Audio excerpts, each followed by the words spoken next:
Hola amigos, ¿cómo están?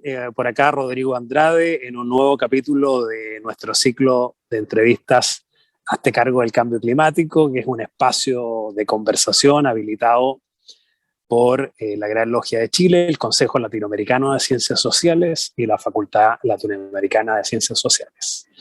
Llevamos varias semanas conversando con distintos especialistas, líderes a nivel latinoamericano. Y en esta ocasión tenemos el gusto de tener aquí con nosotros a Raúl Cordero. Raúl tiene un enorme currículum, la verdad es que lo estuve revisando para poder presentarlo, pero creo que vale la pena decir que es doctor en Ciencias Naturales y doctor en Ciencias de la Ingeniería. Raúl, ¿cómo estás? Gusto de saludarte. Igualmente, muy bien, gracias. Bueno, es un placer tenerte acá. Como tú verás, estoy en un ambiente natural muy bonito, aprovechando estas altas temperaturas, y desde este punto de vista quería consultarte, ¿cómo te parece que estemos viviendo una época de tan altas temperaturas en una situación en que yo escuchaba la radio hoy día sobre las alertas de enormes incendios que se pudieran suscitar debido por un lado, a la sequedad y a estas altas temperaturas? ¿Qué opinión te merece esta situación que estamos viviendo en el contexto de la crisis climática? Sí, bueno, desafortunadamente tú resumes bien dos de los problemas, tres de los grandes problemas que a nosotros nos afectan en la zona centro y centro-sur, que están relacionados o influidos por el calentamiento global. La falta de precipitaciones, la sistemática, la persistente altas temperaturas y los incendios forestales. En efecto, cuando las temperaturas son muy altas y naturalmente, desafortunadamente en verano además tenemos pocas precipitaciones, esas condiciones favorecen la propagación de grandes incendios forestales. Esa es una situación que ha venido intensificándose, ha sido muy evidente en la última década al menos, y desafortunadamente va a continuar empeorando al menos hasta mediados de siglo, es decir, hasta que logremos detener el calentamiento global. Mientras tanto, vamos a tener que, desafortunadamente, seguir enfrentando de manera recurrente y cada vez de forma más intensa, es decir, cada vez peor, estos tres problemas grandes que tú muy bien mencionaste: sequía, olas de calor, incendio forestal.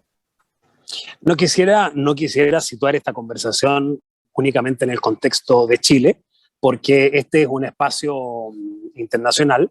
Y hace algunas semanas conversaba con unos colegas de la Universidad Nacional Autónoma de México, que me comentaba que México también está sometido a estos estrés hídrico y de falta de lluvia. Este es un fenómeno que parece repetirse a escala global, ¿no?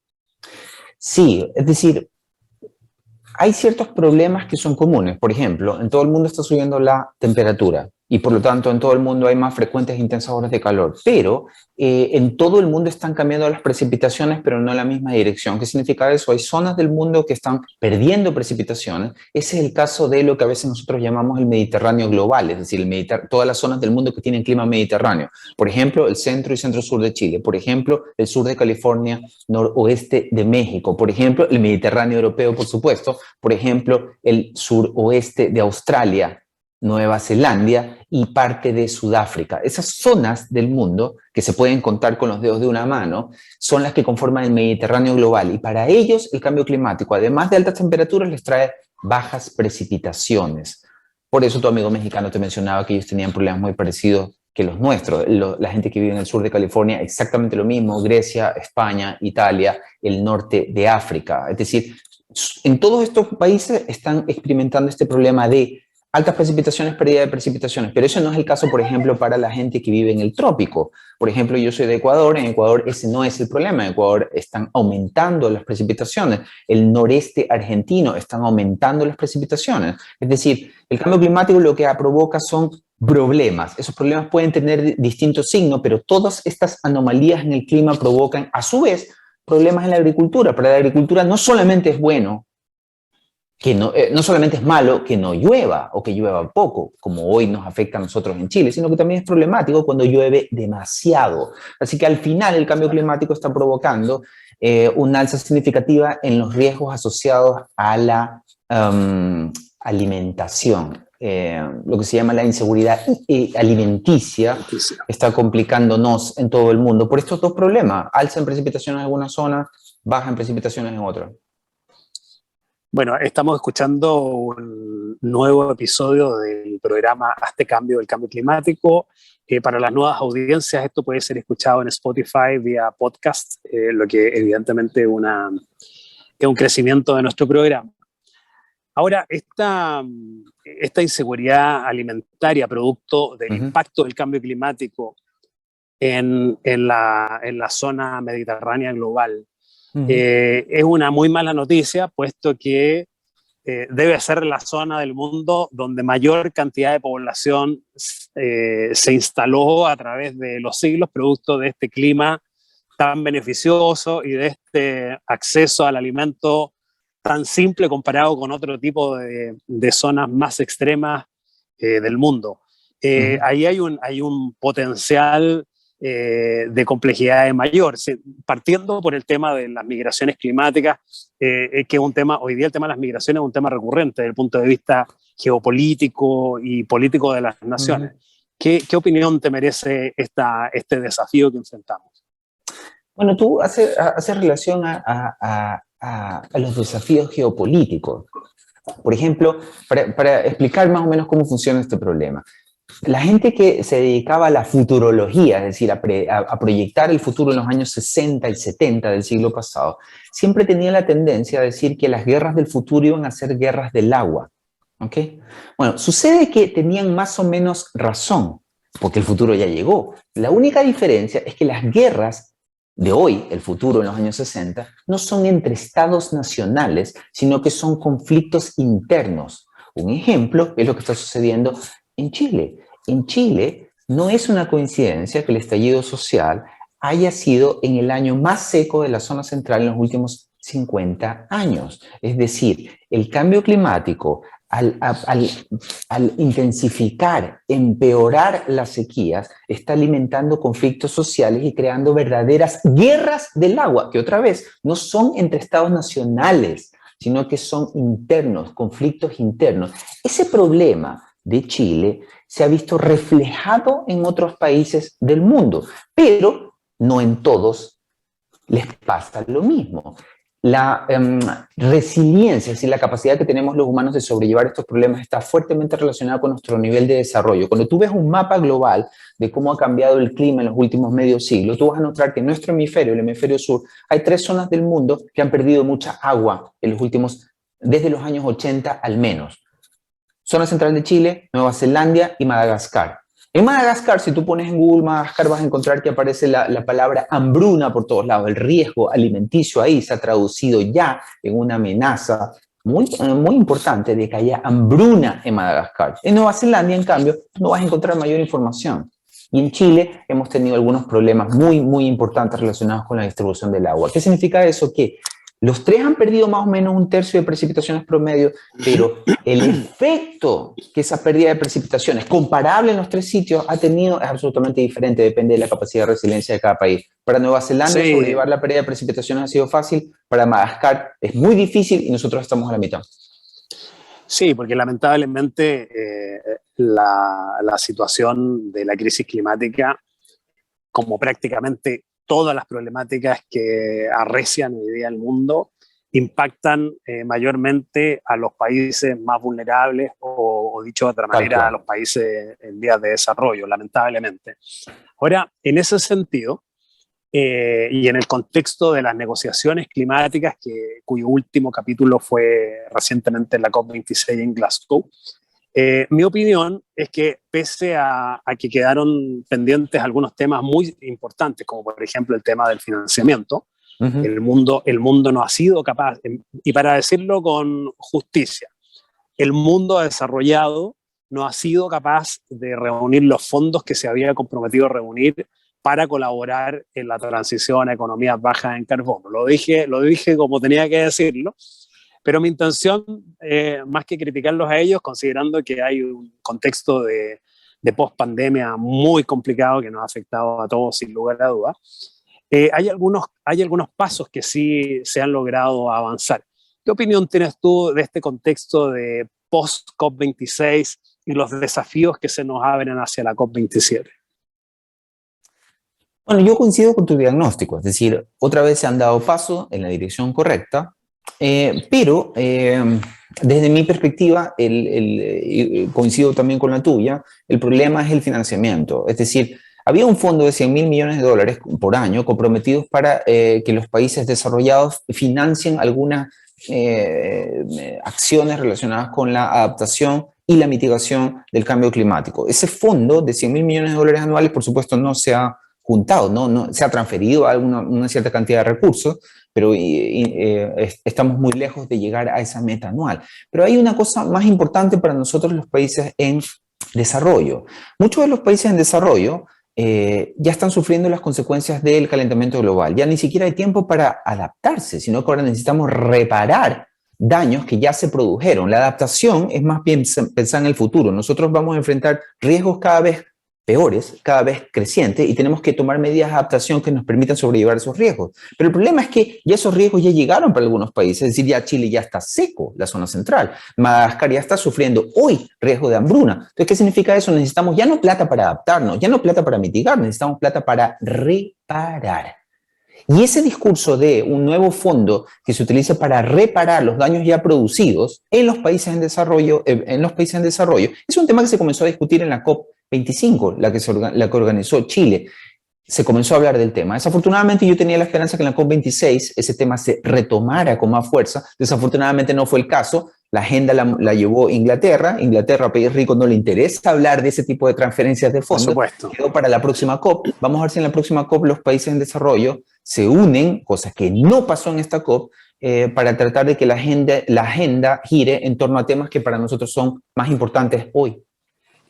Pero hay algo de lo que sí nosotros podemos hablar y prácticamente el resto de los países del mundo no. Y yo sé que este es un tema muy significativo para ti, Raúl. Quiero llevarte al clima frío, quiero llevarte a la Antártida, porque de alguna manera la Antártida es un repositorio de estudios, de ciencia, de aprendizaje, de observación. Es como una última esperanza para la humanidad, de alguna manera.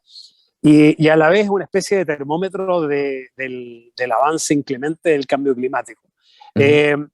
¿Qué esperanzas tienes tú de lo que está sucediendo, de los estudios que se están haciendo en la Antártica que puedan servir para enfrentar estos desafíos galopantes que enfrentamos como humanidad? Bueno, en verdad, lo que nosotros, la Antártica también, además de ser, como tú muy bien decías, un regulador del clima, específicamente del clima que nos afecta a nosotros en el hemisferio sur, además de jugar ese rol re importante, también la Antártica es una fuente de riesgos potenciales para todos los países costeros del mundo. La mayoría de los países tiene costa y Chile, por supuesto, no es una excepción. El potencial de alza en el nivel del mar, si es que la Antártica completa se derritiese, es de 60 metros. Afortunadamente no estamos hablando de cosas que pueden pasar en el corto o mediano plazo.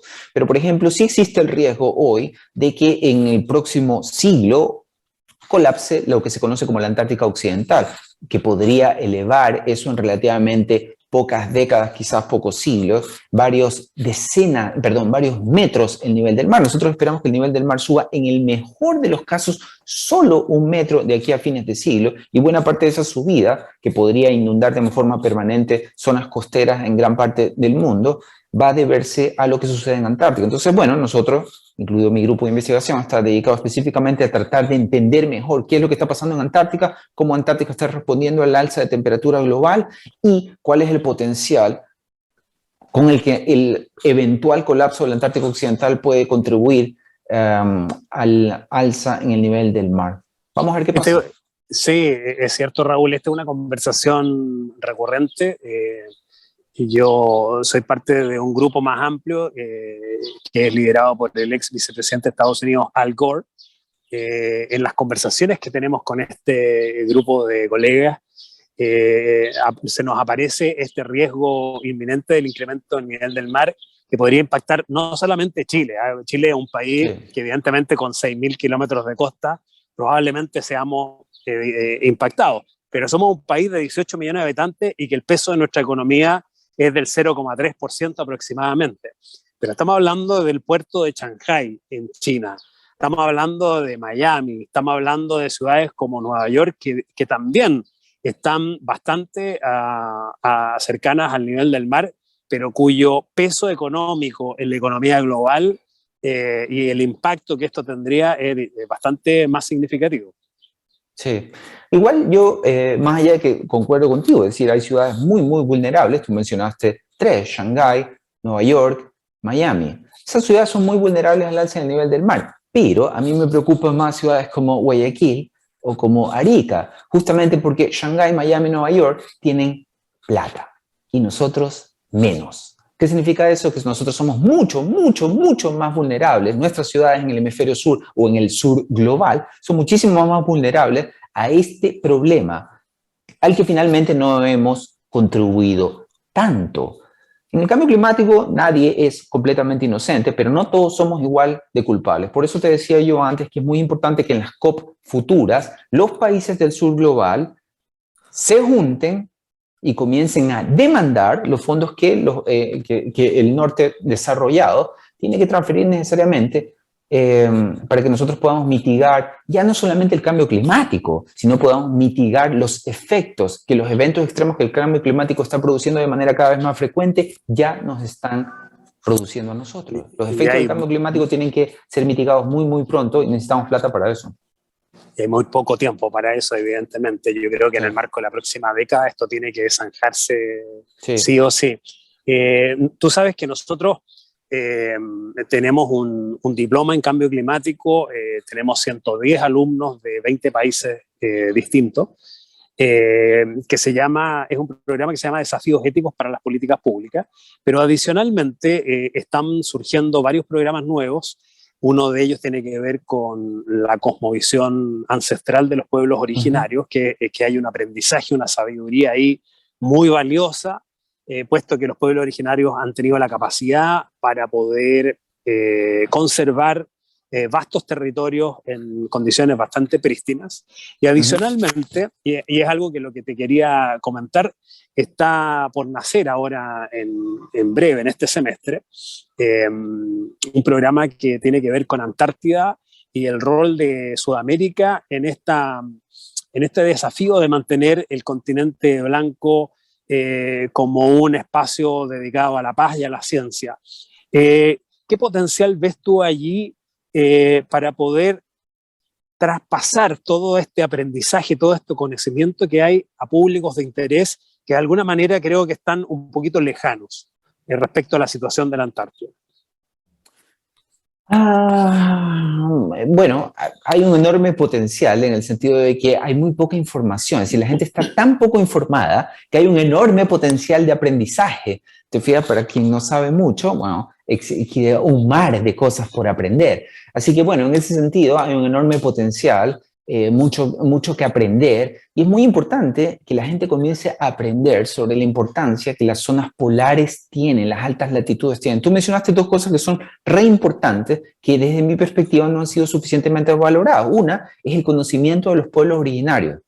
Muy importante. Nosotros en general tenemos la tendencia a no valorar suficiente desde mi perspectiva ese conocimiento y lo que nos puede enseñar. Y otra cosa, no social, sino natural, que no es suficientemente valorada desde mi perspectiva, son los polos. Desafortunadamente, ya comenzamos un poco sobre el problema de la Antártica. El problema es todavía mucho peor en el Ártico, en el Polo Norte.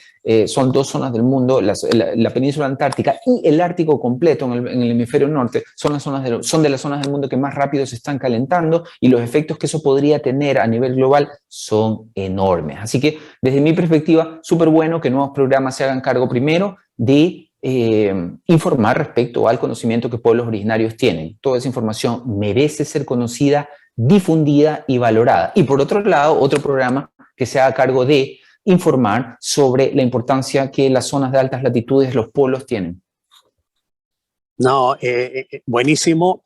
Quiero agradecerte, Raúl Cordero, académico de los USACH, doctor en Ciencias Naturales y Ciencias de la Ingeniería, perdón. Esta conversación es muy valiosa. Nuestro ciclo de entrevistas, Hazte cargo del cambio climático, es un espacio de diálogo muy valorado, y tener figuras de tu tamaño intelectual, yo la verdad es que me siento sumamente agradecido de tener la posibilidad de compartir con gente como tú y con gente de otros países de nuestro hermoso continente. Te voy a dejar invitado, Raúl, para una nueva oportunidad, un poco ya pensando en los desafíos de la COP27, pero me gustaría pedirte una reflexión final respecto a este tiempo que nos toca vivir de crisis climática, de cómo la humanidad crees tú que debiera enfrentar este momento. Bueno, yo diría que la palabra clave es unidad y colaboración. No es ningún secreto que cuando la gente está organizada, unida, es capaz de enfrentar grandes retos. Este es un gran reto, el relativo al cambio climático. Y como hemos conversado, los países del sur global somos los que las vamos a pasar peor. Como tenemos un gran reto por delante, la única opción es la unidad.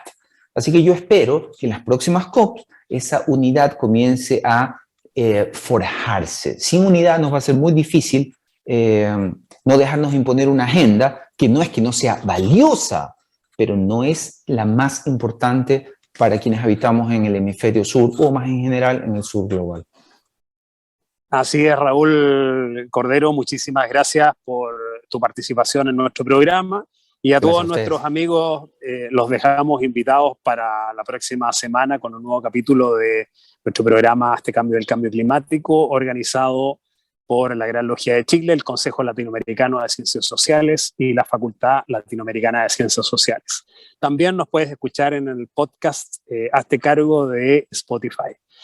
Hasta luego y que estén muy bien. Muchísimas gracias.